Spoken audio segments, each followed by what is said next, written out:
Ассалаумағалейкум достар, жақсы мен жаманның арнасына қош келдіңіздер. Бүгін мен достар Аллах тағала жаратқан 12 мүшені айтатын боламын. Олар бас, құлақ, шаш, қас, мұрын, мойын, жүрек, тамыр, көз, сүйек, қол, аяқ, бармақ, омыртқа, табан, бауыр, кіндік, тіс, қарын және де кіндік.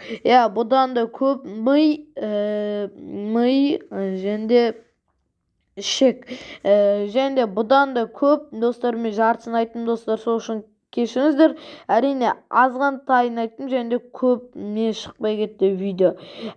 Сосын өкпе, қуық, бронхлар, несайпағыр, көмекей, кеңірдек, жұтқыншық, мұрын қуысы, сілекей бездері, ауыз қуысы, жұтқыншық, өңеш, асқазан, ұйқы безі, ішектер, бауыр. Бұлар достар солар. Короче, қаңқа, бұлшықеттер, қан тамырлар, жүрек қан тамырлар жүйесі. Бұлар тірек қимыл жүйесі. Короче достар, мен бүгін 12 мүше айттым. Аллах тағала жаратқан. Сіздермен болғысы жақсы мен жаман арнасы. Қош жау, аман, жақсы болыңыздар. Және де келесі видео тез шығады, тез күтіңіздер.